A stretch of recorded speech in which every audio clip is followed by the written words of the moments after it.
This main event, honestly, for Mania, I wasn't high on the card, man, but I'm gonna be honest with you, bro. Roman, Brock, winner takes all, Recon, like... Bro, it's the storytelling, you know what I mean? Like, we have the world's greatest, the world's strongest creature, the individual who trespasses through dimensions, Suplex City. My man has different forms. You have him in deer state, he's in buck state. You don't want to see my dog Brock Lesnar. But at the same time, who he's facing up against is the head of the table. He's facing up against a legend within the WWF. Wait. Recon? Bro? You there? Bro, you good? Recon? Recon? Bro, speak to me, Recon! Speak to me, bro! Speak to me, Recon! Speak to me, bro! You alright, bro? I just came back. I was drinking some water. I was like, what? You know what, man? Roll the damn clip. Roll it, roll it, roll it.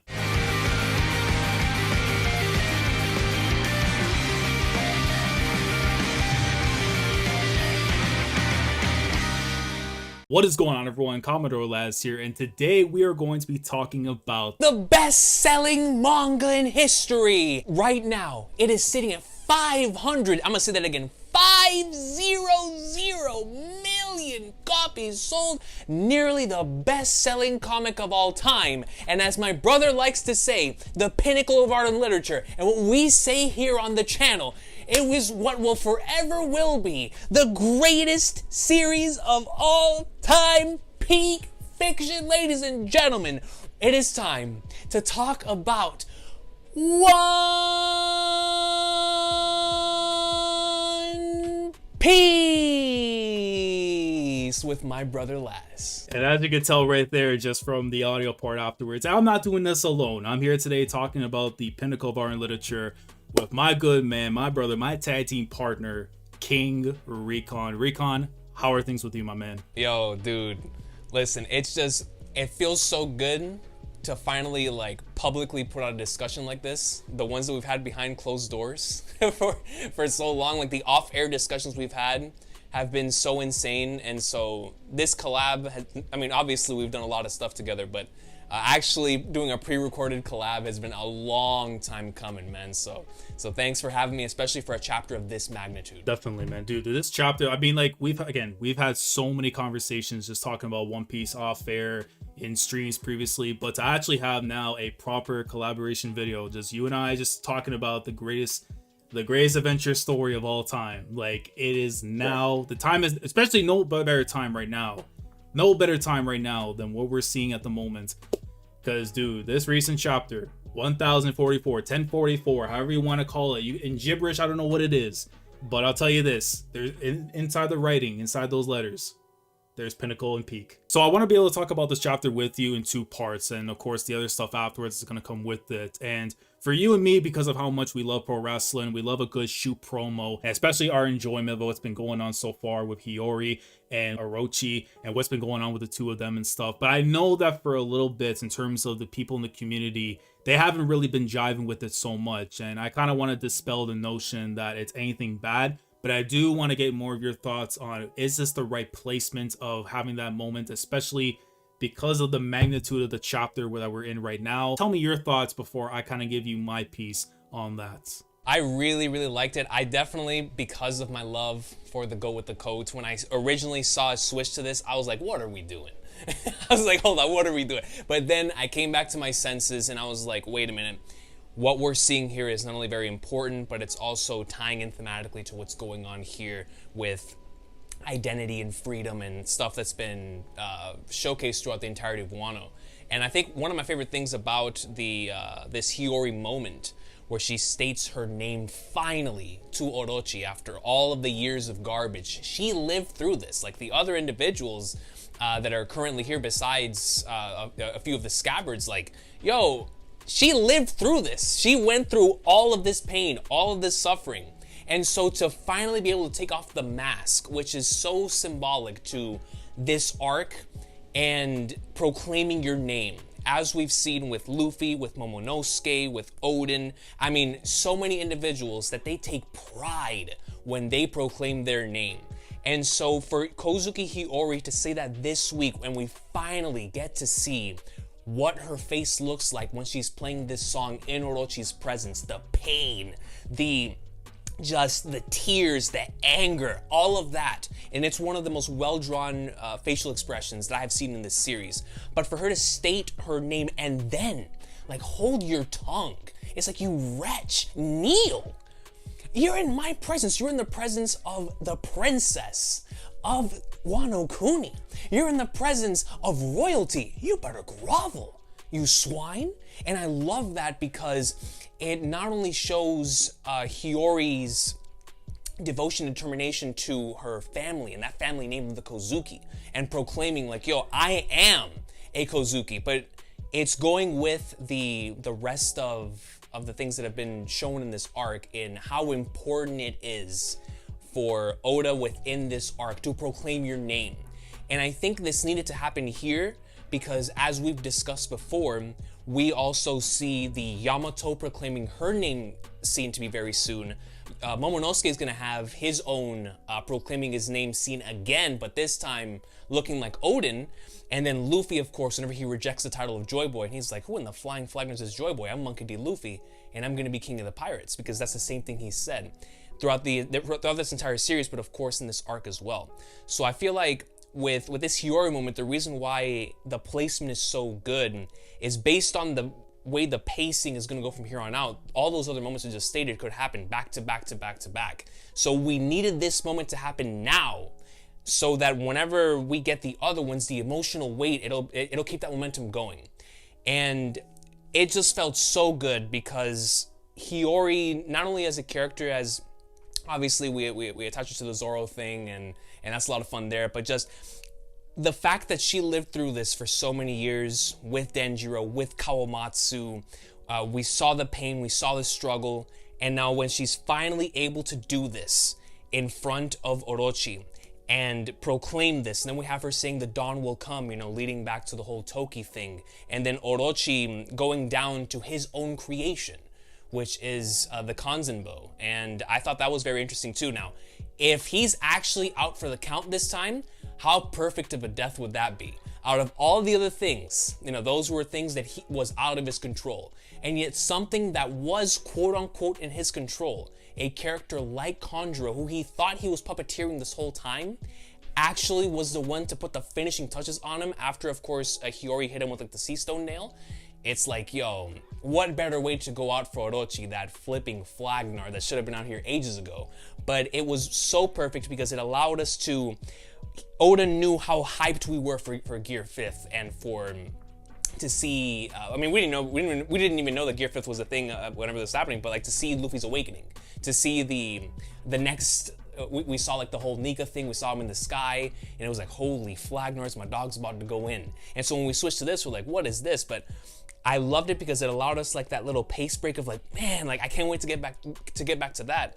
But this stuff was so immersing and intriguing to where you were like, okay, no, I rock with this. This goes right in line with Wano. It goes right in line with everything that this arc is trying to say right now. So by the time we actually do cut back to Luffy, then the hype is like 100 million because this section delivered, and you already know if this section delivered, the end of the chapter is gonna go even more nuts. So yeah, man, I'm interested in hearing your thoughts because I know how much you love Hiyori as a character and how important this part of the story is to you. So definitely, man, what are you thinking about this? I'm pretty much along the same wavelength as you when it comes to a lot of stuff with Hiyori. I think my thing, we talk about the placements, which is an important thing because we don't want to disrupt the flow. I feel like with Wano, it definitely has had some very amazing moments, but there's also been moments where I feel like the flow has been muffled a bit, in terms of trying to find like the right balance of we focus on this, which is serious stuff, or the funny stuff that's going on afterwards. But because we're in the middle of a war, it should be leaning towards the actual serious stuff more than it would be on the funny side of things. But in the case of right now, what's going on with Hiyori, because of what we got back in 1041 when the whole thing had happened with, Orochi crashing in with the building and stuff, and then just sitting right in front of Hiyori, I felt like this moment that we got in the chapter, I think just because you're riding off the wave of what's going on, I think that would have been probably the proper placement to have that. Like the moment itself definitely is fantastic. I think people really underestimate just how much, this is supposed to show that the emotional aspect of the arc is still alive. I know that we kind of have our things here and there and stuff regarding the scabbards, or even prior to before Momonosuke was able to do his thing right now, trying to hold off Onigashima. Like the emotional aspect, even though we got that from Oden's flashback, some of that has been looked at and kind of like, you know, do I really feel something for this? Is there something I can really connect to? And I do feel like because it had to happen in this chapter, it's like, if it wasn't any other chapter before, like earlier in the arc too, I think I'll have no problem with it. Maybe even, again, happen 1041 been fine. I think that's the only thing I could look at and say, you know, it's an amazing moment. And I think we talked about this as a joke before and stuff, where it's like, it's a great idea, but horrible placement.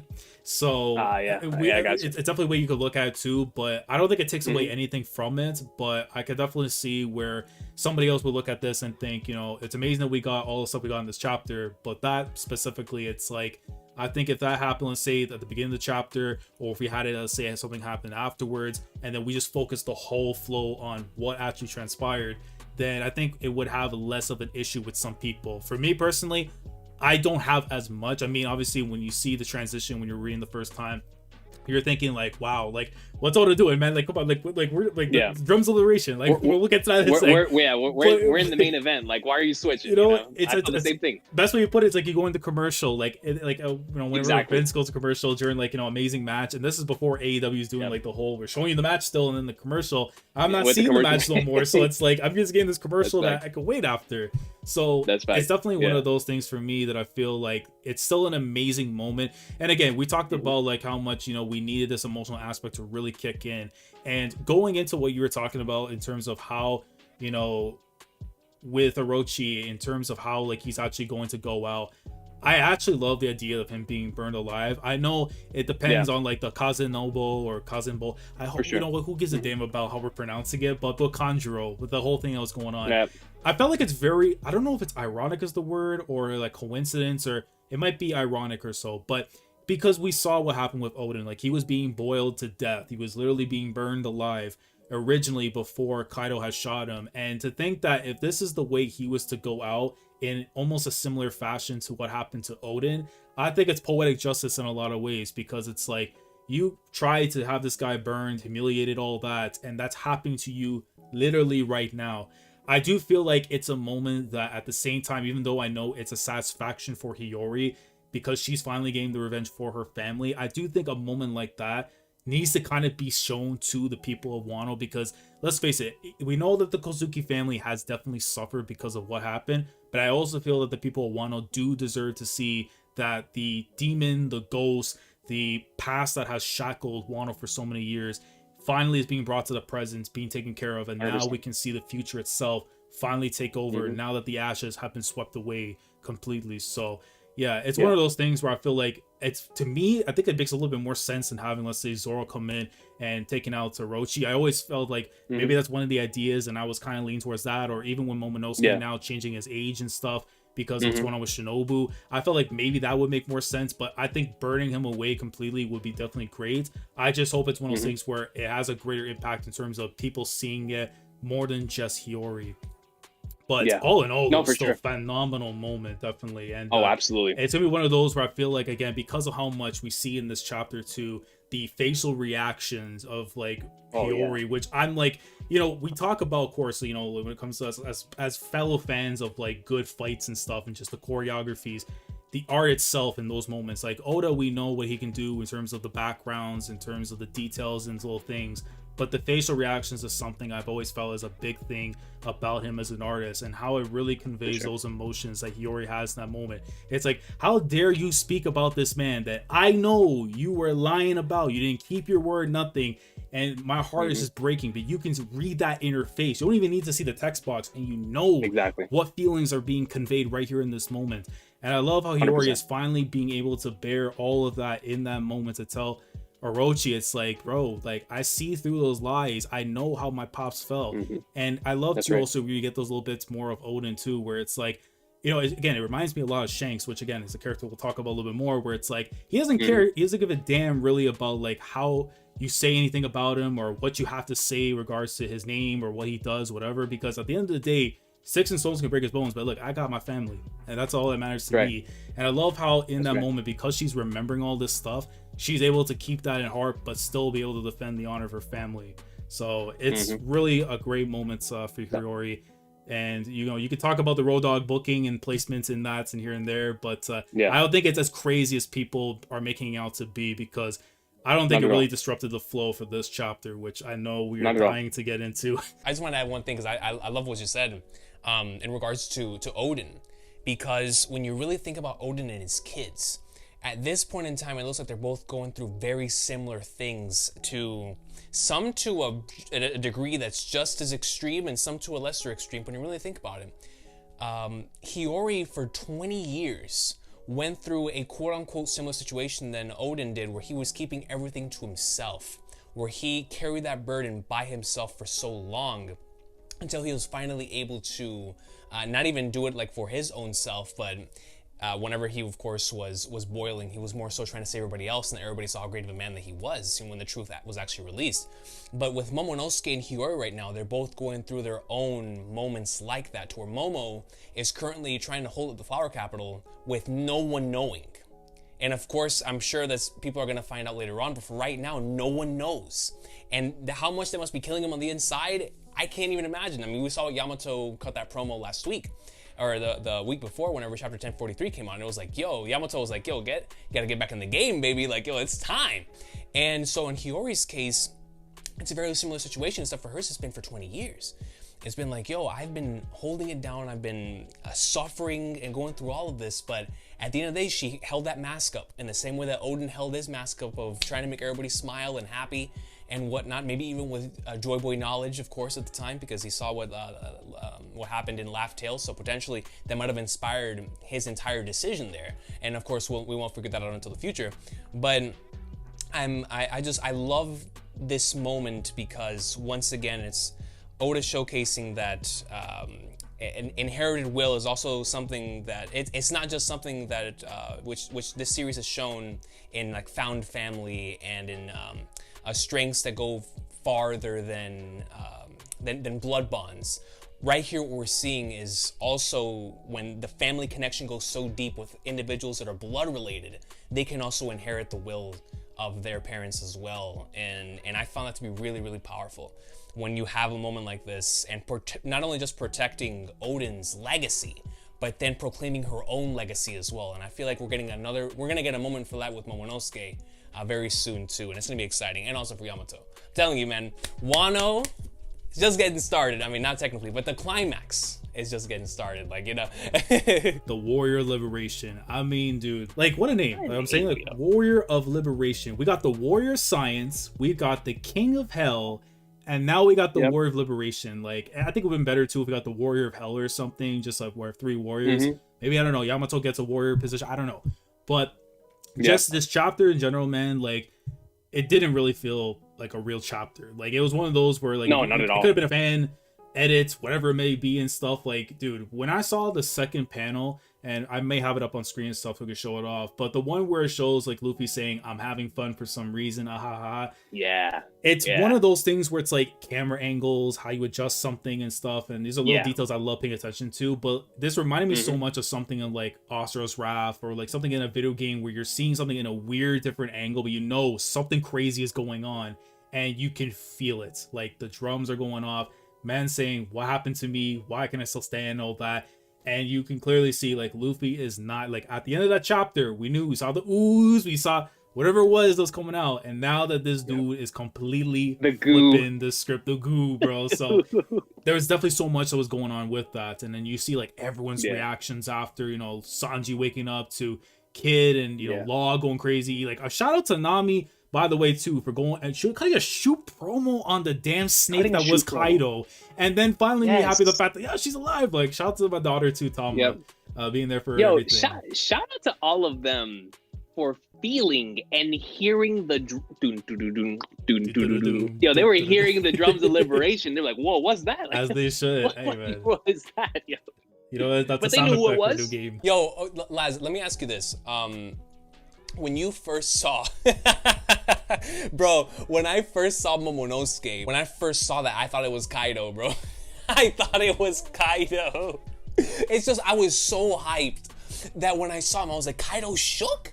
And then whenever I went back and reread the chapter, I was like, oh, that was Momo. That was Momo. You know what's crazy? When I was looking at that exact panel and stuff, I couldn't think of one other gif, like, you know, like me with the Ronaldo gif and stuff, but the soccer coach crying gif, I literally was thinking if that was going to be anything to represent Kaido and how he feels, that would have been him, but Momono Skate took that one, so I'll give him that. But, dude, I mean, the explanation and stuff for, like, the sun god Nika, like, dude, I feel like we got bamboozled somewhat for this whole entire time. Like, we believe this was just a rubber fruit, paramecia, it is what it is.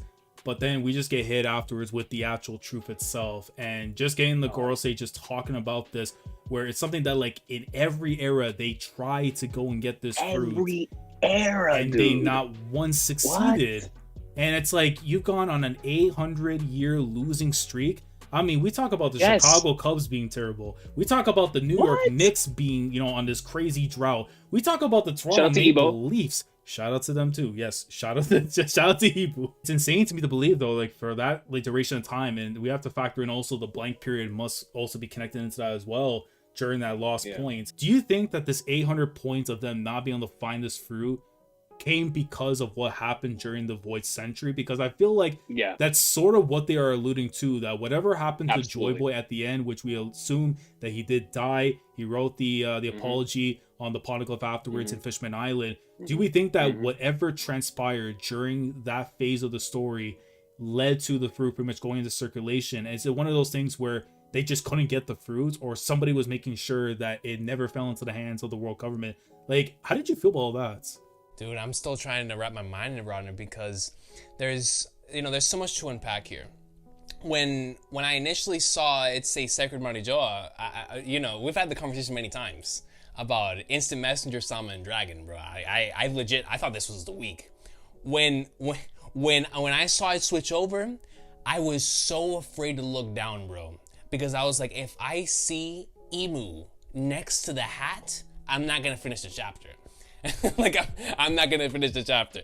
So whenever we actually get the information that's presented here, there's so much to unpack. I mean, look, bro, there's a couple lines that have me just so bamboozled that I don't know whether to take this literally or whether to take this like in a metaphorical type of sense, but the fact that Zoan fruits have a will of their own, and like that fruits could quote unquote, or they do quote unquote, choose their users. And I think that's very, very interesting, and it could lead into that 800-year evasion. Because if we do have a scenario where whenever these fruits were created, regardless of whether, it was that Oda's going to take the classic Adam and Eve story, and that's how he goes about the origin of the fruits, or the origin of the fruits goes deeper than that. Maybe we have like a smile of fruit situation where maybe it's not so far off, where these fruits were actually made by individuals, or they are individuals, with like their souls cursed or whatnot. I know it's very out there, but it's also a possibility. It's just to explain the fact that a fruit could evade them for so long, it would have to be either that like you said, there's been a protector that has been passed down for all of these years. Maybe that in and of itself is an inherited will situation, or B, it's just destiny and the way of the times, as Roger's speech was in opening 2. Like the Gomu Gomu no Mi, to reach the eventual user that would carry on Joy Boy's legacy, would have to continue to evade all of the years of different Gorosei members, years of different Instant Messenger Samas, or even if there was just one Instant Messenger Sama, then different Goroseis, whatever it is, it continued to evade until the user that it quote unquote chose, or whenever the time would come, would be the one to pick it, or that he would be the one to pick, the fruit being the one to pick Luffy. But at the same time, it's like, this is why like this chapter just bamboozles me, because to me, the mere fact that Luffy got the Gomu Gomu no Mi was less about the fruit choosing Luffy and just about like an accident, where it's like, you've seen that theory, right, about like Shanks wanting to give this fruit to Ace and Luffy ate it instead. And so I love the fact that if Luffy did eat this and we know he ate it on accident, but him eating it on accident and then it forced Shanks' hand, I love that because it just goes to show it continues on with the whole concept of Luffy being a man of action, that he takes responsibility for his actions. And so he ate the Gomagormi. All right, I can't swim anymore. Cool. Then we'll have to figure something out down the line.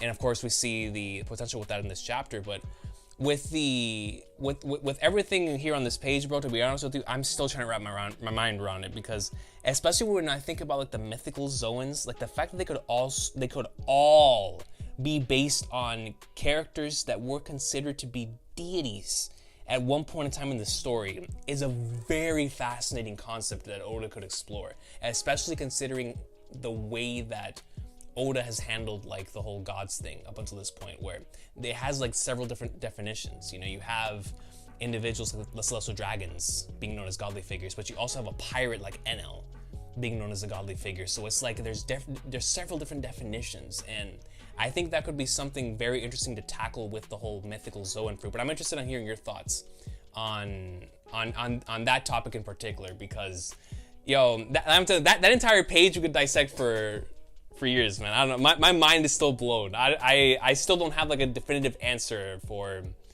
that particular section right there. Even just right now, it's still so hard to grasp exactly what it is that's happening. But I also feel at the same time, this kind of gives us answers to stuff that happened previously in the story and kind of adds up a little bit more, because obviously it's like we know with Oda, he likes to set up things, you know, in advance and stuff with chapters, maybe not literally from chapter 1, but over time, you know, when he sees how things happen in the story, he kind of can integrate those into the current events and show that it wasn't something he just made it happen. Like, this is stuff that could be there. You know, one of the big things is Luffy's ability to recover so quickly. We all just thought, well, that's just how his body is and stuff. But now knowing that he's in mythical zones and what we know about the zones and how they're able to recover at very high levels, you know, in terms of fast recovery speeds and stuff, it makes sense. Like, he's able to do all that. Like, obviously he gets the chopper recovery, the law recovery, but it also, the fact that it really talks about the will and stuff. And I think that's a massive thing now when it comes to Luffy. It's like, you know, he may have quote unquote died in that moment, but for him, it's like his will constantly was telling him to keep on going. And because this was a zone, it factors in some capacities with that. So you get all that, but then you also have the stuff that is talked about with the fruit in regards to, you know, I remember we saw one translation where it was saying stuff like, you know, whatever he imagines, it could happen. You know, we talk about him using the Jet Hawk and how, like, you know, it's an homage to Ace, but is it really, like, how does he incorporate flames into all of that? And is it because of the power of imagination? If so, that literally changes everything we thought we knew about Monkey D. Luffy and how he is, you know, as a Delphi user. It's one of those things where you don't feel like it's real, but now that you're seeing it before you, it makes sense to now look at it as that he can actually go into a fight with Kaido and not be looked at as, you know, anything less. You know, we saw what he was doing in his base form. Kaido even noted at some parts where he's like, what you're doing right now with a quote-unquote rubber devil fruit makes no damn sense. But now we're seeing that unfold even further, where he's doing all these things like, you know, he's able to turn the goddamn ground into rubber. Like, obviously we'll factor in all the other stuff that's coming into this chapter, you know, him just treating Kaido like a Looney Tunes character. Really, the whole chapter was Looney Tunes mania and stuff. So it's just so Loopy much Tunes, baby. Loopy Tunes is basically, you know what, that might have to be the term for the video, maybe, who knows. But but it just in general though, from all these things right here, it just really opens up your mind on so many things. And like, you know, do I know everything about this story that I thought I knew? Like, you know, talking about stuff like Shanks, like you're bringing up right now, like, you know, the possibility that maybe that fruit was going to belong to Ace originally. But then I also think back to something where, whether or not you believe to be canonic or not, but if you remember the Ace light novel with him and Deuce and how they got the Nomi, the fruit chose Ace. The fruit chose Ace. So then my thing, and then we had this conversation multiple times. It's one of those days where I really wish we kept some of those conversations recorded, but we talked about once before in regards to sometimes there's maybe a chance that some Delph fruits may contain the spirit or something of the previous user within it. And I know that we have this little thing where, do we believe that Luffy's a reincarnation of Joy Boy possibly, or he's maybe the second person that's ever to awaken this Delph fruit? Because if it's been going around for 800 years and no one's able to get it in terms of the world government or whatever it may be, that Luffy just basically pulled off the second coming of Joy Boy. That's why Sunisha maybe finds these similarities, or is saying, oh, Joy Boy has come back, maybe not in the literal form, but in the similarities. But then if that is the case, you talk about things like, Luffy's gears, because we always assume that's unique to him with his Delph fruit and all that. Yeah. But if it was under a different name, like, can you imagine that something like Joy Boy had another name? It could be gears, could be something else completely. And 800 years ago, there is this deity known as Nika, the sun god, for his fruits, or just Joy Boy in general, is just going out there, cleaning out, mopping the floor with people left and right, doing all this stuff. And then 800 years later, we find the second person who's able to do all that.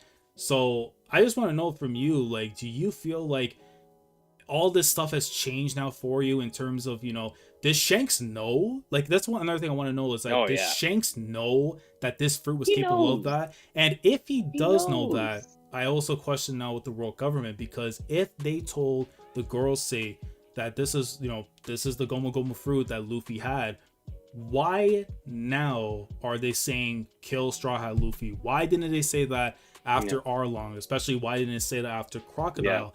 Like, what if you had to make sense of it before I give you my part? What would you say regarding all that? Super interesting, right? In regards to, we look back to the conversation with Shanks, right, with the Gorosei, which I'm going to assume is what they were talking about with the whole rumors and hearsay thing, where they were like, you know what, Shanks now, we could probably say like 95% he was talking about Luffy, and he more than likely brought up this possibility. But even then, it's so legendary to them, they didn't even believe it, because you saw they treated those words as rumors and hearsay. The only individual that has those rumors and hearsay is either Shanks or Im. I don't, and maybe Dofi, he knows everything, but it's only individuals who know these things. And so the only person we've ever seen having a conversation on screen with them like that is Shanks. And so not only does Shanks know all of this, I strongly believe that Shanks, as we've talked about many times before, keeping the balance in the world, of course, but there's a lot of different things that have gone certain ways because of that man. And he hasn't been able to stop everything, of course. He wasn't able to stop Ace from dying, unless that was a part of his plans too. But at this point, let's just say there was certain things that weren't in his control as well. When it comes to the Gorosei chasing after Luffy in particular, with the Gomu Gomu no Mi, and because the Gorosei haven't been there for 800 years, this is something that's legendary to them, right? So they don't know, or maybe they just recently figured out the truth because of Imu. So let's just say when Im's direct order was for the Great Cleansing was Straw Hat Luffy, because Straw Hat Luffy has this fruit that is absolutely insane, right? And something from all the way back then belonged, that it's the Hito Hito no Mi version, Nika and all that stuff. And so if the direct order is coming from, but the thing is, even with that, like whenever you think about that, Laz, it's like, then why not distribute the order the moment the reverie ends? You know what I mean? So it's like, I don't know, man. It's crazy. Like, all this time that they've had, but also it's not like Luffy was ever, he's been a direct thorn in their side for a long time, and they keep putting massive bounties on him, right? But it's like, it's specifically here and now they're saying to eliminate him, and it feels like it was after that conversation that they decided to have that. So what do you think it is? Like, because I'm just like, I don't know, man. It's nuts. I look at it and I don't want to give the Gorosei a leeway, escape rope kind of thing, because it's like, we have similarities of some Delph fruits may be similar here and there with other ones, and I don't want them to actually say that they just legitimately thought it's just a rubber fruit. They didn't think it was the mythical zone Nika. It's like they didn't think it was any of that. If that is the case, then I can understand. But because that they literally talked about this, and I think it's one of those things where because it's the Gorosei and how much that they really want to preserve ancient history in terms of the Void sure. Century and any kind of inklings sure. that are going out there that's public, because anything that's public at this point in time would just sully the entire reputation for the world government. And something like this, as massive as it is right now, that's been out there for so long doing all these things, because we have to assume that maybe there's probably one or two people out there that maybe know more about the Void Century. I don't know if it could be Dragon. We don't know if it could be somebody else that knows those facts. They're trying to make sure it's certain before they go on the attack, which is why I still feel like in some capacities, Dragon's kind of biding his time too. We talk about Shanks being a gatekeeper in one way, but then we also have Dragon who's just kind of waiting about. And it really does also change a little bit of things regarding Dragon, but I'll get to that in a bit. But in regards to the actual stuff with the girls say, I really don't want to give them a pass and say they didn't know, but with Shanks more than likely talking about Luffy in that moment, I do feel that because now that they figure it out, it's kind of one of those things where it was like too little too late. It's one of those where like, you know how there's a problem? Well, because it's too late in the game and stuff, it's like you kind of have to go with the flow. I don't agree with it myself personally, because it's like if you knew since, let's say, Crocodile, Arlong and stuff, whenever the first bounties were coming out, especially when he got to 100 million, I think at that point in time, you really need to do your background research at that point for him, especially if he's doing this with rubber only. Yeah, you got to do your research. But it's really difficult to say though exactly like what it is that kept the Gorosei away from not actually acting upon it. But then you talk about potentially a 5% chance that it may not be the pirate that Shanks was talking about around the Gorosei. And I want to get your thoughts on this. I haven't seen the whole idea of it. I'll have a link in the description below or something so you can go a little bit more in depth with it. But I've heard that people say it could be because of Blackbeard, and it has to do with what we learned here in this chapter with Luffy, because we had found out that he's basically a variation, a representation of the sun god Nika. And some people are saying that there's a potential chance that either the devil fruit that Blackbeard has right now in terms of the Yami Yami no Mi is actually potentially a mythical zone in regards to being a moon god, or that he is privy of information in regards to the location of that said fruit, which would mean that because he has his hands on a Loki already, he already has a Paramecia in the form of the Gura Gura no Mi, that he knows where that fruit is, which could also tie into him saying, if the Marines and the world government are not going to go after it, I'm going to go and take that. So could that also be in correlation that Shanks might know something? Like obviously you have to look at the timestamps in terms of it too, because with chapter 903 or so, chapter 905 that we saw where Shanks, had talked to the Gorosei and stuff about what was going on, and then it was a little bit afterwards in terms of the ultimate chapter around this period where Teachwa says, well, I'm gonna go do my own thing, I'm gonna go take this thing here. If that is the case, then could Oda now finally be tying in that by the end of the story we're going to see that Luffy and Blackbeard are now going to be the little representation of the sun versus the moon at the very end of this story? And if so, do you think it also would probably give us the indicator that we need to know regarding what caused the downfall of the ancient kingdom and what transpired during the Void Century? Because it seems like right now, because the sun and moon, you would think they would go hand in hand, but again, going back to Ace and Blackbeard, the sun versus the moon, who's going to win? And now we're possibly going to be building up towards that, which again, if it alludes to that's what happened during the Void Century, these answers that we've been seeking this entire time have been right there. But it's one of those things where you have to wait for the breadcrumbs to turn into loaves of bread before we actually get to eat. So there's so many ways to go about it, but like, what do you think in terms of, do you think that's because of the reason that maybe Shanks knew that Blackbeard is up to something, or maybe now we're starting to get that information that because we have Luffy as a sun god, that it's going to allude to maybe it's the same thing happening with Blackbeard? Let me shoot back a question to you, because you just got my mind running. So like I've said many times, I never know how much Oda actually has planned, because he's delivered so many moments of genius in serendipity that I don't know if sometimes he's just doing things for fun. He just thinks of an idea, puts it in, it makes it work. I'll never know. But what I do know is when he went to Drum Island, Chopper was there with the Hito Hito no Mi at the time. So if Blackbeard already knew of this information, and we know he's out hunting fruits and whatnot, until he met Luffy, or until he gathered the information about Luffy and whatnot, and about him having actually having this fruit, I do wonder, because if Blackbeard's real goal is complete domination, like if I'm talking like straight up Rock style, like yo, we're king, baby. We're going Brock. We're gonna take over the F, TNA. I mean, we're collecting belts like Kenny Omega did. That is Blackbeard. And so if he knew at the time, or if he had, the reason why he was searching for the Yami Yami no Mi, like you said, is because it's that one half. So once he got the Yami Yami no Mi, he was like, I gotta find the other. Because if I have those two, I'm unstoppable.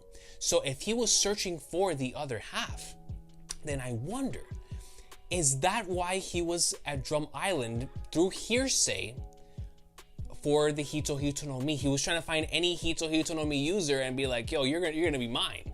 Like, I'm taking this thing. And so I want to hear your thoughts on that, because we're talking about a Blackbeard here who knows information he's not supposed to know. And so, of course, we'll figure out how he got the information down the line. But I want to hear your thoughts on if he knows about the existence of this fruit. Whenever he realized that Luffy has it, do you think he just came to a realization that, okay, so if he has that, now I just need to make sure that my side will forever be stronger than his, and that's why I'm gonna go out and collect the rest of these fruits. I'm gonna get my eventual third fruit if he doesn't have it already, and that's how he's going to continue to chase his dream and be what it is that Blackbeard wants to be. So I'm curious in hearing your thoughts on that. Like, do you think whenever he met up with Luffy, he realized like, you have it? Or do you think something he just realized just recently? Do you think he's always known? What do you think about that when it comes to Blackbeard's knowledge in regards to Luffy having this fruit, and potentially like, if, like I said, we'll never know how much Oda knew, but if he at least had like some sort of an idea that Luffy's fruit would not always be the Gomu Gomu no Mi, then do you think that he went to Drum Island specifically looking for Luffy's fruit? I'm curious in hearing your thoughts on that. That is definitely a lot. That's like, wow. So I mean, there is definitely a lot you can also factor in there in regards to the Drum Island visit and stuff for Blackbeard.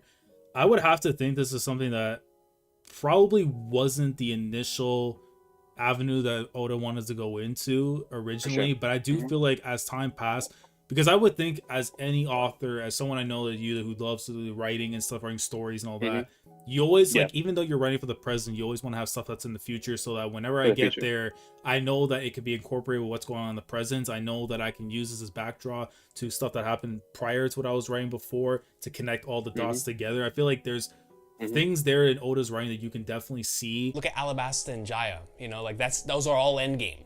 He introduced so many endgame concepts in there. And I think it's one of those things where, you know, if he was after any Hito Hito no Mi, because it's like, with choppers, obviously it feels like more so it's going to be just like, you know, the normal, just turns like humanic, or I don't even know what's the word, humanized, whatever you want to go with, but let's coin the term, humanic.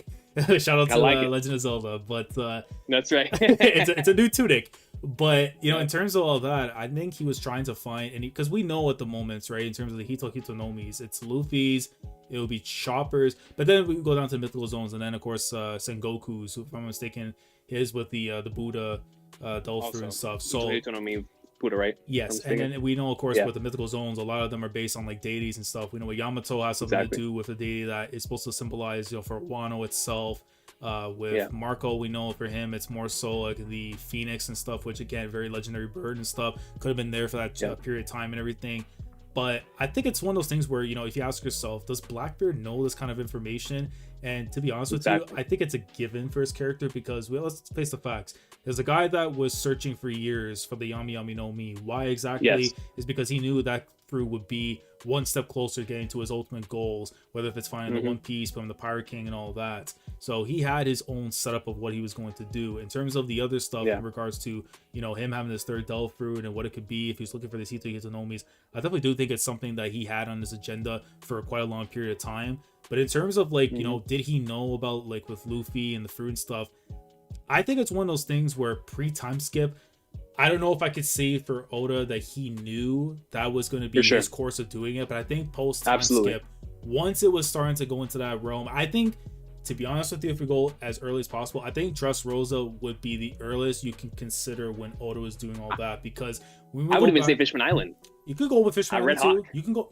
You I'd could say go. Red Hawk. Yeah, you can go with that too. And you know, the reason I say with Just Rose is because when we talk about with Doflamingo and his awakening of his Delph fruit, and then you see what Luffy's doing afterwards, going into like Gear 4. Now we're seeing Gear 5 is part of the whole Sun God Nika stuff. So it's like all these gears that we've been building towards now is in conjunction with that fruit. And if he has been slowly, because we're saying right now he's awakened, but can we say also that elements of what he's doing right now are precognitive, or if they're part of what makes his Delph fruit what it is? Like that's just the natural power. Like we talk about his recovery, him being able to do all these things where he can change in and out of forms and stuff. Is that just part of like, because you think about 4 gears and it's natural.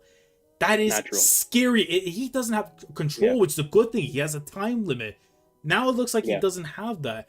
And it just mind-blowing to me that if this was what Oda was intending to do with him from post-time skip and stuff, I don't know about pre, but post-time skip definitely. Like, I think with all those gears and stuff happening, I think honestly when you look at it with Blackbeard too, like going back to what he said also in chapter 903 to be exact, or was it the one where he had the newspaper where he's basically saying like, oh you're an emperor, you're not ready for that, that's 903. So when we factor that in, and then Shanks is saying, oh, the time to meet is coming up, that I feel like you look at that chapter too and look a little differently, because I think now for Blackbeard, he knew something by that point where it's like, if you want to reach that level where you're fighting people like me, you got to go the next step. And that's where I think he was kind of waiting to see, can he do that? Like, I'm pretty sure through Burgess and what he probably learned in the events of Dressrosa, he knew that Luffy had Gear 4. Now, if he knew the steps in terms of all the gears, like, can you imagine, like, in the actual Delph Fruit book that it talks about those little steps, or at least the one that Blackbeard has that is probably filled with hearsay, that is information that Sanji probably doesn't know in his Delph Fruit book, or even Vegapunk is probably the only other person we can think of that probably knows these things. And he's such an important thing to all of this now, where it's like, when we get to see him, a lot of answers about all these things we want to know. For sure. Whether there's spirits in the Delph the fruit, origin of the fruits, the man. wills Exactly. and stuff. But then that's my other thing I was going to say too, because, you know, if Blackbeard knew all of this, then it's like one of those things where, did Oda plan that from the jump? I think more so, like you say, go to Fishman Island, go to Dressrosa. I think by then he was starting to unravel these ideas. Like, you have to think about it too. Like, M was basically hinted at the end of Dressrosa, and then here we are at the Reverie afterwards, where this thing just pops up, and it's like, just shakes the whole world afterwards. Sama, like instant messenger. M technically was hinted all the way back in Marineford. You know, even, so it's like higher beings. Yeah, even higher being. There's these certain things. That's why with Oda, it's so hard for me to say. I mean, to me, I don't even care, because you'll never know. Just based on the fact that there's certain things. Whenever you put something like this to recontextualize the whole story, you've obviously seen the steps that he's taken to do this. So it doesn't matter if he came up with this last week or if he came up with this in 1997.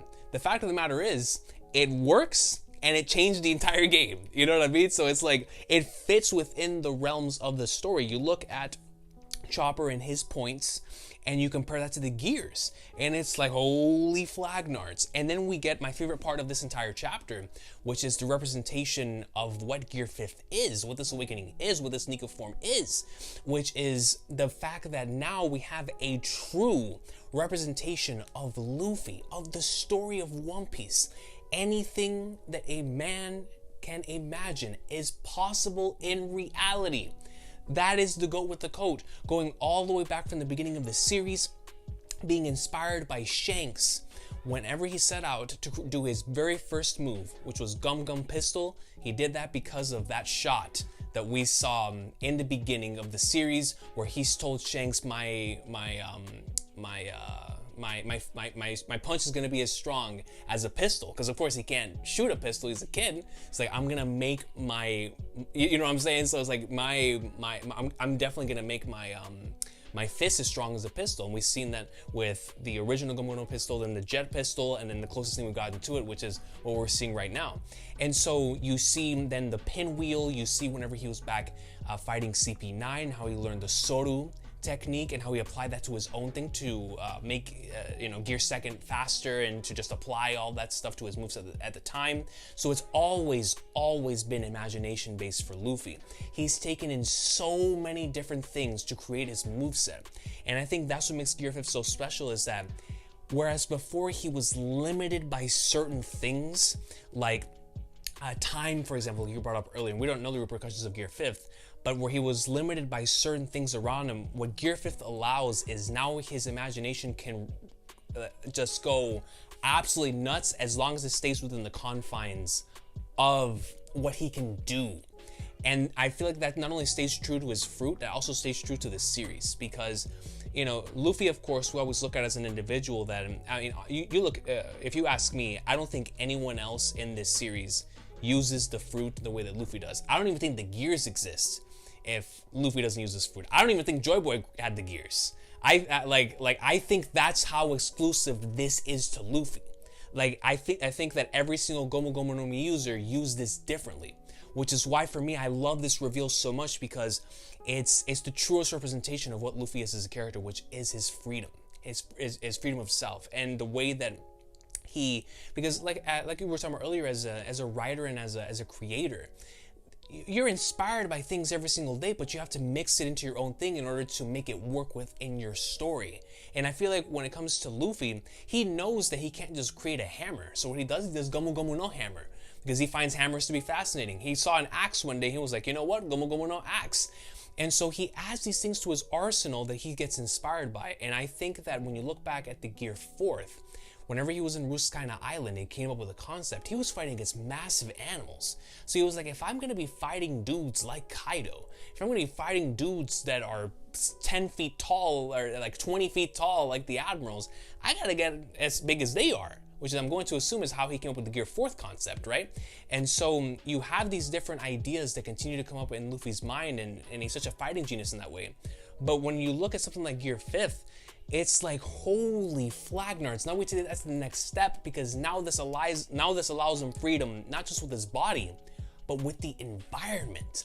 Now he's able to turn Kaido into the Blue Eyes Toon Dragon. Now he's able to turn the ground into rubber. You know what I'm saying? So it's like, now he's allowed even more freedom. Now he's the freest on the seas for real when it comes to his ability. And so I guess now that we transition into the next part of this conversation, which is Gear 5th, Laz, bro, how did you feel? How did you feel when you turned the page? Because this, to me, there's been a lot of page turners in One Piece that have blown my mind. There's been a lot of page turners that, to this day, like, I'll never forget when I turned the page and I just saw something. It doesn't have to just be One Piece. It could be any series. I think about Steel Ball Run, turn the page, you see that legendary pen. You know what I'm talking about. In Kingdom, you turn the page, you see certain invasion, like, what is going on? That, to me, is the level of this chapter, to where when I turn the page and I look down at the bottom and it says, this is my peak, or as it said in the viz, this is the pinnacle. Like, this is my peak, this is Gear 5th. How did you feel? I mean, obviously I saw how you felt because I saw your video, but how did you feel just internally whenever you saw that moment? Like, how surreal was it that you were actually getting Gear 5th? I didn't think that Oda would actually go and insert another gear. Like, we've had the discussions, debates, this has been going on literally since the introduction of Gear 4 itself, where it's like, when's Gear 5 gonna happen? And it's like, all right, bro, relax, we gotta still work with the Gear 4. But to see it now, and it's a part of the awakening, like him awakening his devil fruit summoned Gear 5 itself. Like, this is the freest form, this is the form that he is Ichiban itself after. But again, we talk about the imagination and all that.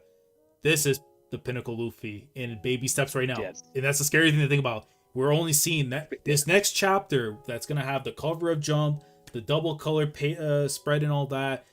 It's gonna be one of those chapters where I feel like we talk about this one being the chapter that really changes the story, and definitely does from a lore perspective, in terms of the 1044 that we had read prior to all that.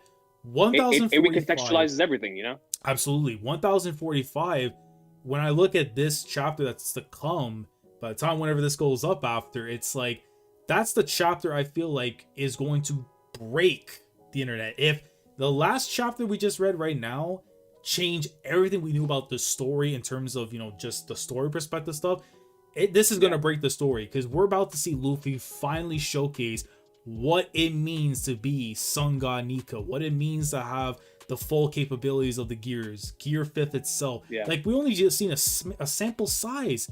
A sample size recon. That's all we got. And he was destroying Kaido, bro. Yeah, like, he was laying the smack down. Sound effects are gonna be going off here and there, whatever, like whatever it may be and stuff, right? But it's like, it's mad to me to believe that was a little tidbit we're getting, and then we're going to get the actual thing. And then I think about afterwards, it's like when he does all this stuff, whatever it's, he's gonna, I don't know, is he a son of a thunder god thing? I don't know, what is he gonna do? I'm looking to the sky, I'm asking for answers. What are you gonna do? Are you summoning L? Are you gonna tell that, hey, what if dude, I don't know, man. I don't know what he's gonna do. That's the scariest thing about this character, bro. That's it's the like scariest imagination. Thing, bro. Like we I know you probably heard about this already before, but we talked about, like, Bleach and Grammy and the fight with Kenpachi, the imagination stuff and everything. It's like, I don't want to put it in that category where it's like the literal free run, but again, for sure, really don't know what Oda's going to do. Like, he could literally summon a demon from the sky if he wants to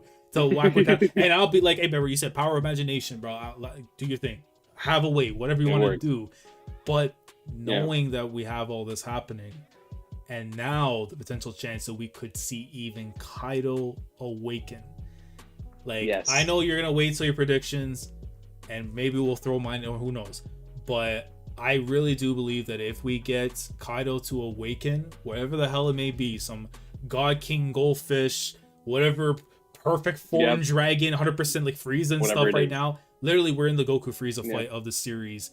I would think like that, like the fight that we're going to talk about for eons and eons, and we're about to finally see if Kaido is going to finally take things even more seriously than he should be. Obviously, any fight you want to take it, but now it's like we're seeing from Luffy. It's like, yo, I really gotta start stepping up, because this kid's actually coming in and showing his worth right now, and we're probably going to be getting the best fight in One Piece. The only fight that I can see arguably that comes close to that is going to be Luffy versus Teach at the end of the story. The only one I can see topping that. But now that we're getting to see, like, Kaido now finally being like really, like, I'm talking, dude, like, he's going to be hit with haymakers, Dempsey rolls, flicker jabs, like, the cross counters and stuff. Like, it's gonna be multiple things coming his way that he doesn't even know are going to be put. Like, we thought the Red Rock was enough. We thought in chapter 1000, and then the we thought Conqueror's coding was enough. Dude. We thought all this, and he was doing some of this in base form. Think about it. The Sun God Luffy is ending the careers. We're not talking ACL. The ACL is the last thing that should be on your mind. Think about your mentals. Think about whatever else could be happening to you, man. This dude is going to be flexing on everything that Kaido holds near and dear. And that's, the fact that he's undefeatable. He's unbeatable. He's undefeated. He's literally the Brock Lesnar of One Piece. And now he's about to run into the Eddie Guerrero, the actual Latino he that's going to go in there and claim himself a proper W. This has got everything you need to see here, man. And with Gear 5 and what we're seeing right now, just off a sample size and its potential afterwards, like, really, I'm going to go and ride the wave that the imagination is going to go off, and that Oda's going to handle things in terms where it's not completely broken. But over the years, we've said, is Rubber a proper power to give him? Why would you give him this lame power? All of a sudden now we're actually getting to see this power go in and absolutely go off on Kaido. It's like, dude, now we're gonna be talking about, the Sun God Nika, the mythical zone, all that, whatever, or you want to go with the Gum Gum no Mu. Like, this is gonna be the fruit. This is gonna be the power that people look at and say, yo, he is that guy. It took 1,000 some chapters to get to that point, but when in use at his absolute best with everything on the table, he's never taken another loss again. And I think right now we're about to see that. That loss he took when he died allegedly, that's the last one. He's done. Whatever's on his record afterwards is just W's. That's going to be like that. You're going to have to turn the pages. I agree. 3 times. You're going to have to go on the Google pages 5 times to find his loss. And even then, Oda will make sure you won't find it, because there's going to be so many W's to count through. So, yeah, man, no. But just in general, though, with the Gear 5 itself, bro, like, I think it's already accomplished right now that Luffy no longer has to really worry about where he stands in terms of power. But I do feel like, and this is answering into Sen's question, because I know we're gonna get into like the questions and stuff afterwards. But in regards to what I feel like this setback's gonna be, because obviously we've talked about the lifespan being a big thing. You know, Gear Second was one of the biggest things about it too, where his lifespan was being taxed. You know, we go to Ivankov during the events of Impel Down to going to Marineford afterwards, where parts of his life is being taken, and then over the course afterwards of that story, where his lifespan is just slowly going. I would have to feel there's got to be something else to it. Like if you use Gear 5, something terrible is going to happen. Now, what would you think it would be? Like maybe it resets or it turns off the regeneration for a mythical zone. So it's like he's able to use the full capabilities, but it's one of those things where he can't use it all the time. So he's going to feel some kind of way in terms of his injuries and stuff, but then he's able to apply the power that he needs to go in these attacks. Or is it going to be something else completely entirely different?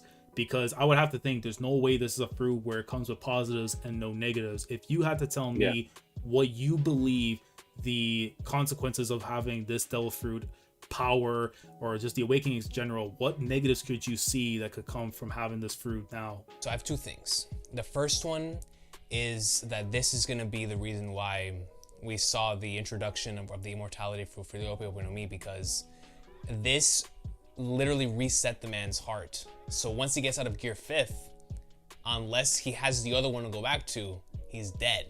And so Law is going to need to bring him back to life, because if not, Luffy's gone. So that is most certainly a possibility that can happen, because let's just say allegedly the first time he really did die, and that's how his heartbeat restart with the Drums of Liberation. Then when this stops, when the Drums of Liberation stop, that would mean that he would need to get brought back to life. And so that's going to be one scenario. The other scenario, which goes towards towards like the Gear 4 thing, but to a way bigger extreme.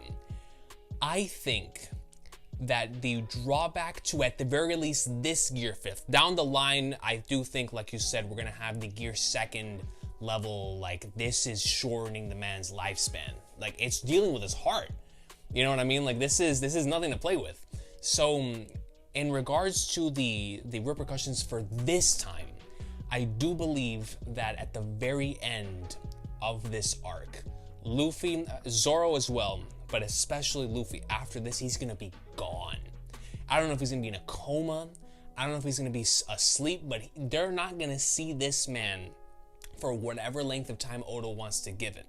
So let's just say back in Dressrosa, you know the amount of time that he got, double that for here. But what scares me about that is the fact that if Luffy were to be knocked out for that amount of time, they're not leaving this island until they have the big banquet where they open the borders.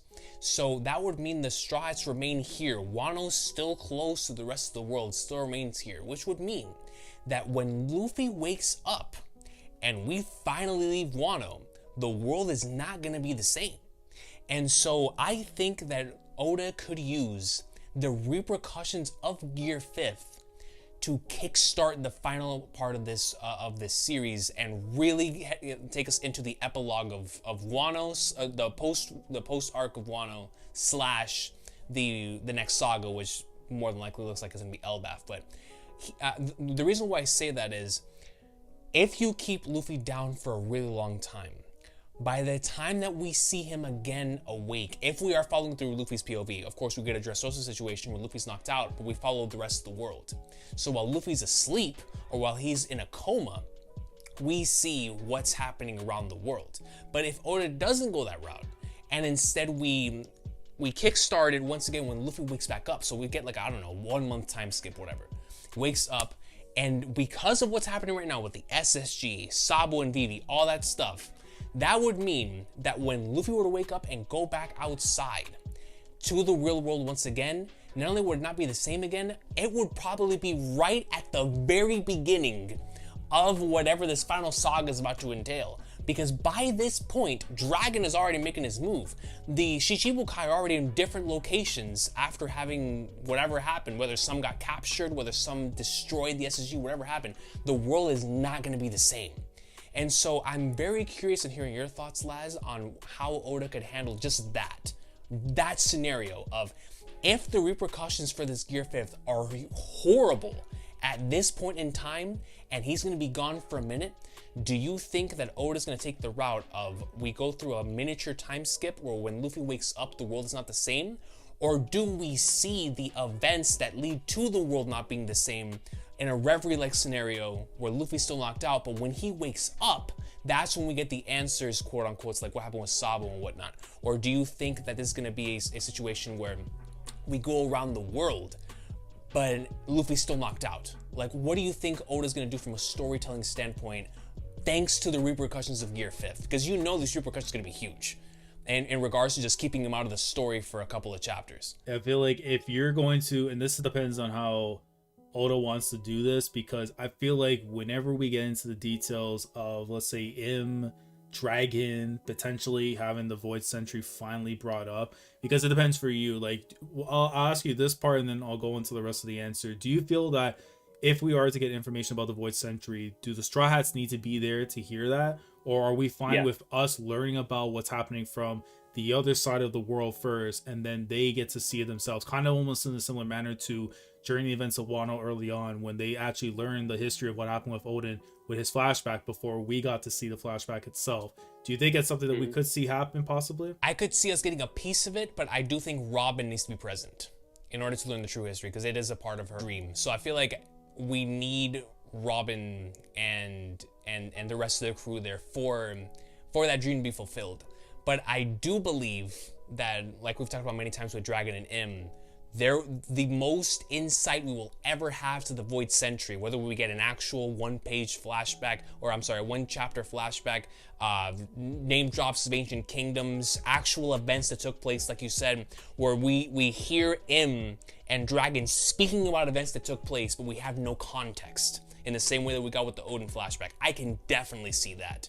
But I don't think that we'll get like the full-blown thing until we see it through Robin's eyes, because that's her dream. Then if we see it like that, then right, so for me personally, I would see is that we get that stuff with Dragon and M. I would assume that has to be a chapter in itself, because of how much Dragon's character has been built up to this point. He really does need to have that moment where he's on the line, he's doing his thing, but also he's really the guy that kind of like opens up that other side of the world government that has been kept dormant for such a long time. That, again, we talk about him being the most wanted criminal in the world. What exactly is the reason? Do you have info about the Void Sentry? Do you have something on the world government that they don't want to know?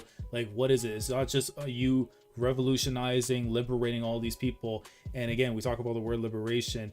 Is that also in conjunction? Like, does he know things possibly about this damn fruit, or Joy Boy, or Sun God Nika and stuff? Good point. There's so many things about that really do change the game. And then, you know, you also talk about Fisher Tiger being someone that was rescuing slaves. Is that because that was the right thing he wanted to do? Or is that something that, you know, was in homage or in conjunction with because Nika was doing this too? Like, so many things you can go with it. King Riku also was an individual that saved the Tontatas from slavery. They were enslaved, according to their flashback, from the devils of the past, which I think is very, very interesting. So it's like there's these different individuals that served as quote unquote joy boys in their time to free individuals, but it looks like the main symbolic figure for freeing slaves at the time was Joy Boy, which makes me believe, or Nika, which makes me believe that whatever Nika, if he had the tattoo, or if like the symbol on his shoulder, like, you know how The Rock has like the Samoan tattoo, whatever that is on his body, that's got to be what's on Dragon's face. You know what I mean? Like, whatever he had, because it is the symbol of freedom, you know? It's something, one of those things where it's like, again, like, because we're seeing it like the silhouettes, and we know how Oda loves his silhouettes, because he doesn't want to show the full product until he knows it's exactly to a T of what he's trying to represent. It wouldn't surprise me whatsoever if that's exactly what it is. Like, Dragon has part of his face is because of that, because it's tied into that. Probably at the beginning of the series, it may not have been the course that Oda was going to go into, but I think as time is passing, he could literally just go and take this and that and say possibly those things. But in conjunction with what you're saying, but going back to what you're saying actually in regards to Luffy, you know, what's going to happen to be knocked down and all that, I do feel like it's going to have to be a recovery period where, okay, his zone fruit will probably allow him to kind of recover for a little bit in time. It's not going to be like how he can just bounce back and be good. He's probably going to need literally all the medical help from the likes of Law, from Chopper, all that.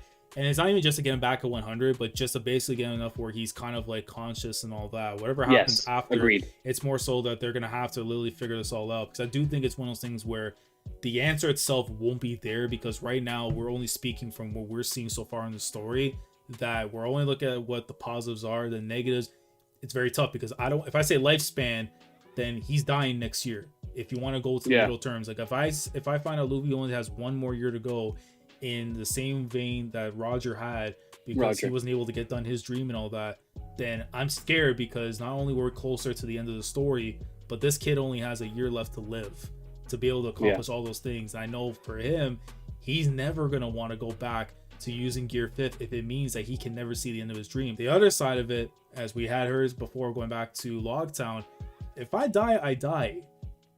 And I said that. You do not say these things unless you mean it.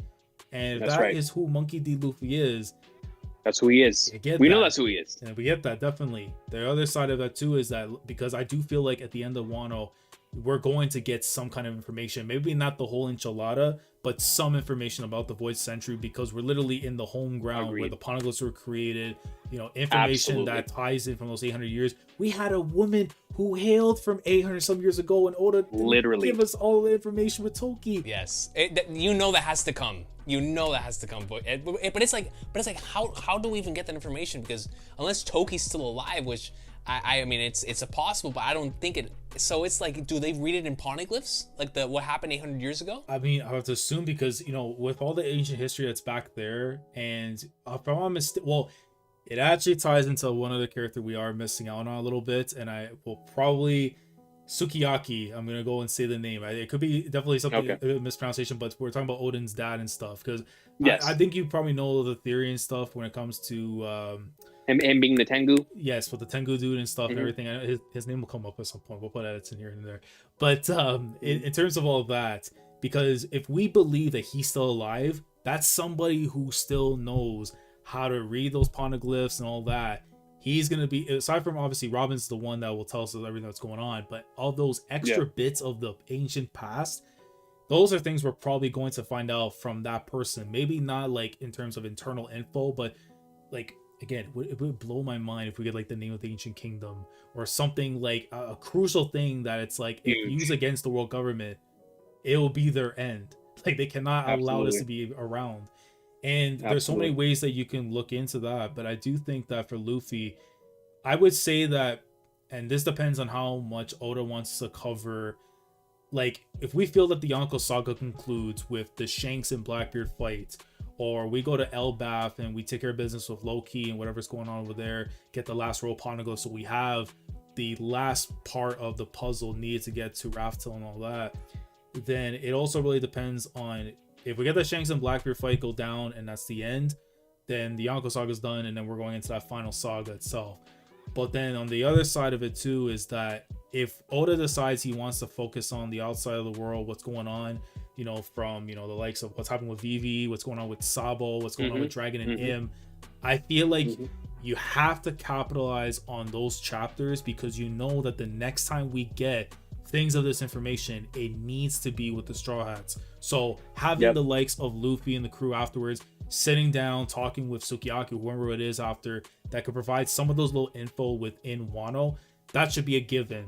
But in terms of finding out the ancient name and stuff, I do agree with you. It should go towards the ends of the series, or around like after the Yonko saga, where they actually get that information, all that. But I do feel like if you want us to push in that direction, where we are going towards the end, or given those characters that haven't had enough time to really showcase their own worth in terms of where they're like likes of Im, especially if you're that's going to be one of your 100%. Main final antagonists, they need at least minimum 4 to 5 chapters, if it is that we're going to be talking about, or 3 to 4, whatever it may be, but a decent amount of chapters that we know that they are going to be established further as a threat to the last parts of the story. And I don't think you can do that in one chapter unless you really feel that you can do all these things towards the other side of the saga, or the end of the saga itself. I feel like those moments you kind of need to do now and focus on the likes of Im and all of them and what's going on outside the world before going back to Luffy. I think we're kind of due for another moment where we have those 5 chapters where we're not near the Straw Hats. They're kind of given time to kind of relax and recollect everything. And then we go and see the rest of the mayhem that's going out there, and then getting their first reactions. Because as soon as they get that first news coup, and we're talking, like, it could, like, literally, bro, we could literally get something on the lines of, like, Luffy wakes up and everyone's scared out of their damn minds. And he's Yes. literally, as soon as he reads that news coup and reads the first line, we could either trek back to seeing what events are happening that cause things to unfold, or we are told like little parts here and there, or we literally just go back. I feel like that would be crazy. We literally turn back the pendulum a little bit and see a few days ago, a week ago. Like, can you imagine? Like, it'll be nuts to me if Oda wanted to go and be that guy and do something insane. He would do like a few months or maybe even a year and say, this is what happened in the last year. And it's like, or like one of those things. And it's like, oh my God, this just changed. Like, everything's just gone upside down. You might have killed Kaido, defeat whatever it may be, but everything outside is not good. And you just woke it up to hell, possibly. 100%. And especially, like we've been talking about many times with the whole Wapol connection to Morgan's, what exactly is happening with Sabo. So obviously in the newspaper, I mean, it depends on how far along the newspaper is too, right? Because if Luffy wakes up like 2 weeks from now, that newspaper is going to be outdated. So, or it's going to be new. It's not going to retain all that old information. So they're probably going to need somebody else to give them like, oh, this is what's been happening around the world. Like, somebody else is going to need to do it, whether it's the Grand Fleet, whoever it is. Somebody needs to provide that information. But like you said, if we do get it in crumbs through the Strad's eyes, outside of like, so there's certain things that Oda does not reveal until we get it through the Strad's eyes. And I think one of those things is going to be the Sabo and Vivi plotline, because I think that would be the best possible way to end, or I'm sorry, to begin the next arc, because we already know whenever we end Wano, it's gonna end on the big banquet, happy, joy, the borders opening, whoever's Shogun is Shogun, emotional moments, scabbards, whenever Yamato joins the crew, you know, shout out to our headcanon, Yamato joins the crew, you know what I'm saying? So we have all that going down, happy times, all that. But the moment the arc ends, a good way to segue, whether we get the post-Wano stuff then, whether we already had the post-Wano stuff, whatever. Whenever we transition into the next part, I feel like the number one thing that we need to kickstart, whether it's going to be an Ace situation where Luffy does not know what happens until like after Sabaody, like let's just say the new Sabaody is like Elbaf or whatever, and after that, like that is what kickstarts the final saga, whatever it is. But it's when he reveals this information, because you already know when that newspaper says either Sabo framed, Sabo dead, Vivi, you know, those two, with how important they are to the Straws, they're gonna be going crazy. So it's gonna kickstart that final part of just intense momentum in likes that we haven't seen in that regard since the Paramount War saga. Because even though the intensity and the tension has been there for arcs like Whole Cake and Wano in regards to like, oh man, like somebody could die, like the threats are here, in regards to the non-stop like, oh my goodness, bang bang bang bang bang bang bang, that begins, I think, with the Sabo plotline, because that to me looks like Endgame, considering the Revolutionary Army versus the Celestial Dragons looks like a final war type of plotline. So the Sabo and Vivi stuff has to connect to the Dragon and Im conversation, because both of those things are declarations of war in and of themselves. Like the Celestial Dragons messing with the Sabo plotline, messing with the Vivi line, it directly connects with Dragon. So all of that is gonna play into the final saga.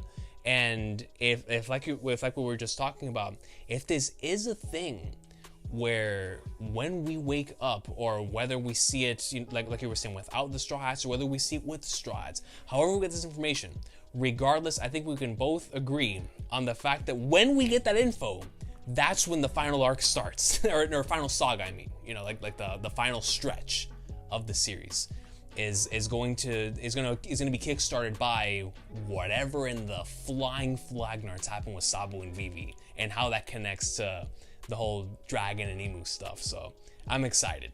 I'm so excited for that.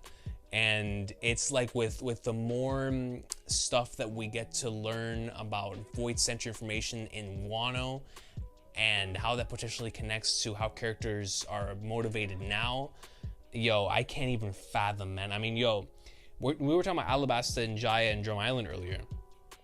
Yo, the fact that the Nefertari family was the only one. Like, imagine Imu still has a grudge. You know what I mean? Like, there's a lot of things out there, you know. So it's like, it's about to go down.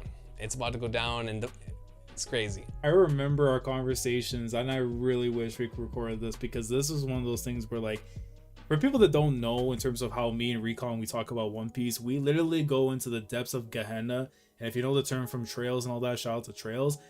But there was one part I remember that you were telling me, Recon, where you were like, you know, we literally looked at the photo of Vivi's mom and talking about, like, you know, we've only gotten to see her through this photo or little things here and there. And it's like, you know, trying to figure out what the hell it is that Im has this fascination towards, like, Vivi and stuff. And it's like, well, they said that the mom had died, but I'm like, is that really true? Because we've thought certain characters were dead and gone, and here they are alive in the waking world. It's like, you know, there's so many things that you can literally just spitball and you know, try to figure out, and you could be wrong, but you could also be close to the money, maybe different to how Oda does it. But that's the scary parts about thinking about this story, is that how limitless the ideas are out there in terms of trying to figure out how the puzzle actually makes any sense. Like, how you're gonna find these pieces, you know, where you're gonna go from. You might find a square going into a rectangle, and you try to figure out how it's all gonna fit. But my God, man, there's so many avenues really that this could all go through. I know that we've been kind of going crazy with it in terms of figuring out, like, how it's all gonna make sense and stuff. But yeah, in terms of the post Wano stuff, man, I do feel like in many ways we're going to see it to where Luffy's gonna be probably out of commission for some time, or it's gonna have like long prolonged times where, like, he's gonna be out. Again, I think because of him now being a mythical zone, it's going to allow him to recover in some capacities. But what that could lead towards afterwards, of him just being MIA for a little bit, could lead into some of the best content. I mean, again, the Reverie stretch that we had was one of the all-time greatest things. Even the end of Dressrosa itself, just the setup of Kaido, to the illusions of Im, to everything else in terms of the Grand Fleet.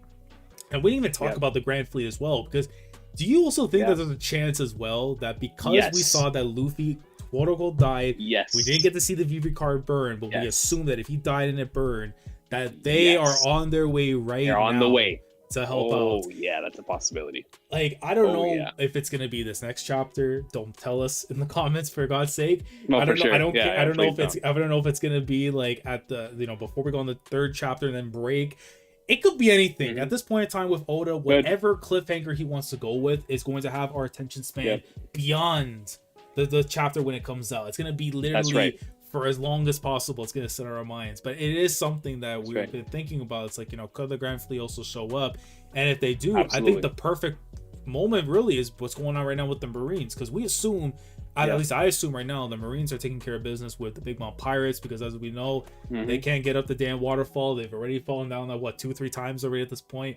So it's like, if you're gonna be taking care of those guys too, then it looks like we could also see the Grand Fleet pull up and hold off on things, so that way that the Straws can kind of recover, adjust themselves a little bit, and then they go up and take care of their own things. But that also depends on, you know, is an admiral there waiting too, because that also changes up the game. Because as much as I love what the Grand Fleet can do, brother, if it's Fujitora, if it's Green Bull, God help me up, Lord, if it's Kizaru. That man does not care. The yellow monkey does not care at all.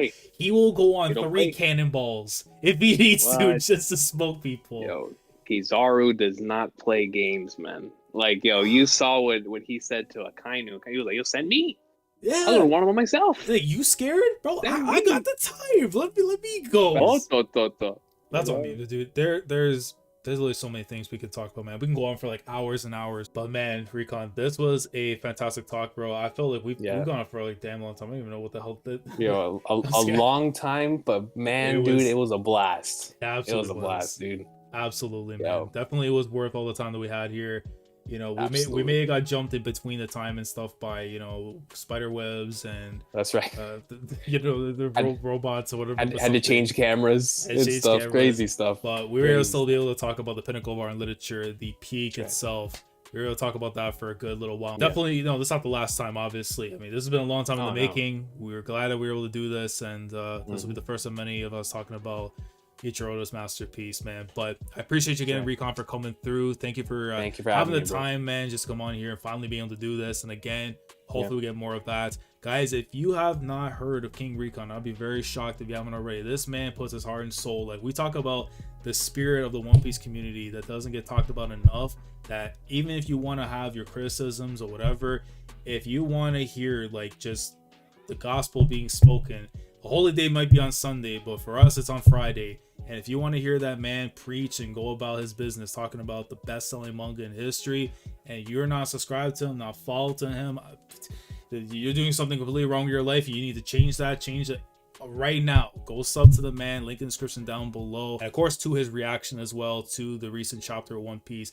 And definitely keep in tune with him when it comes to the content to come, because if there's anybody that you want to see in terms of their enjoyment of One Piece and who embodies the spirit of what it means to be a One Piece fan, there ain't no other person on this planet, in the dimension, in the realm of whatever you want to call it, that I'm willing to put my money on that's going to bring all that greatness out there than King Recon. So again, good lord, dude, that, I feel like you just Paul Heyman me, man. Oh my god, I don't even know what to say. I had to do it, my guy. Listen, yo, like, you just put me over, dude. I don't know what to say, man. Like, yeah, what do I say I to have something to, like that? dude? Like, I mean, you've known this already with me before, man. Like, you were one of the big reasons why I even started talking about YouTube and, like, you know, wanted to talk about anime manga on a YouTube channel, especially when it comes to One Piece. So it's like, I think this is overdue. Like, you know, I'm grateful to you and stuff, but like, the streets got to know, like, the connection isn't just, you know, we're good brothers and stuff. For definitely comes from a place and stuff. And now they know it pretty much. I hope you know it. Maybe there's another shoe coming in one day, but we'll see. We'll have to see. But again, all that stuff, man, though, again, go and check out Recon if you haven't already. Links in the description below. Recon, if you have any final thoughts you want to see on your part, man, floor is yours.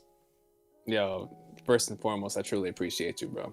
I appreciate not only as a fellow individual here in this community, but of course as a brother, man. I know I can always reach out to you at any given point and could always either shoot the stuff when it comes to trolling or on that real stuff. So I'll always appreciate you for that, man. And always keep striving forward, because you're out here killing the game. I always call you the king of JJK. So I know you're out here doing your thing across multiple different series. So it's really, really dope, man.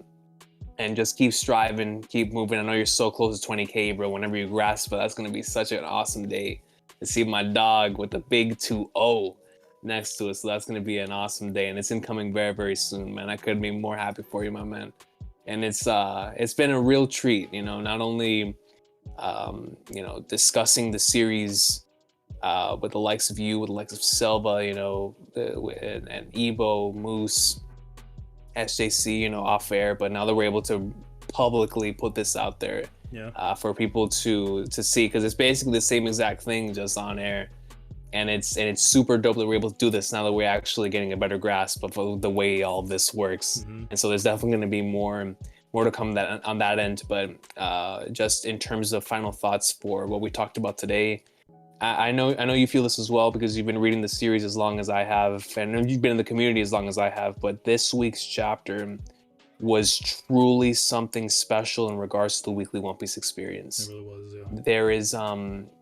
There's a lot of chapters. You know, One Piece, of course, you know, it has those moments to where it sometimes due to the breaks, sometimes due to whatever, but it does most certainly have its slow times in the weekly experience where it's not as interesting as it is in other cases. But the most incredible thing about Wano in particular for me is that it's an arc that's it looks like it's maybe like 150 chapters long. It is long. And my interest has never waned, Not bro. once. If anything, it's only increased, and we just got what is arguably a top 3 chapter for me in the entire series. Yeah. And it's not just because of the chapter itself, but because of experiences like this, talking about the chapter with you, being in the live stream reaction, watching reactions, discussing the chapter. This is what being a One Piece fan is all about. And this is why being in the community is as special as it is. So, man, dude, And to think that this is only the beginning of the insanity to come when it comes to the climax of Wano. Yeah. This is a once in a lifetime experience we're having here with the climax of Wano. And I couldn't be happier than to share it with a good brother, man. So thanks for having me, Laz. And by the Flagnards, the next time I see you, we're probably going to see even more peak than what we saw this week. So, man, oh man, we're not ready. Oh yeah, for sure, bro. Like I already know, like every single week, like we have the last 1,044 straight chapters of just, you know, having our minds, our ACLs completely blown off the hinges and stuff, man. I don't expect that to change anytime soon. But even more so, like our therapist will be making money for That's a right. long That's time for sure. off what Oda's doing right now, man. And so are our ankle massagers. Shout out to the ankle massagers as well, man. Listen, the reason why I don't have a Tai Lu injury on my resume is because of that. So that's right. so that's important.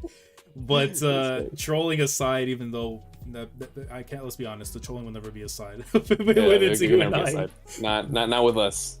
No, but no, again, I appreciate you coming through the Recon, guys. If you haven't subscribed, and again, I'm going to be saying multiple times, but links description below down to Recon's channel, of course, his previous reactions to the recent chapter, and definitely to his afterthoughts, his Recon piece, and all that will be down in the description below. Like the video if you enjoy, subscribe to the channel if you guys are new here. If you want to be part of the weekly experience when it comes to my coverage of One Piece week in and week out, through the live reactions, discussions here and there when I do actually have time to do so, or even like things like this where I actually get to pull up some of my friends and actually talk about the series that I do cover on here. Definitely subscribe if you haven't already. Click on the bell Shandora to stay up to date with everything that goes on the channel. With that being said, King Recon, would you like to close things off with any final words before we end things here? Absolutely. Everybody has an awesome day, and I'll see y'all next time for the next edition of the Luffy Tunes.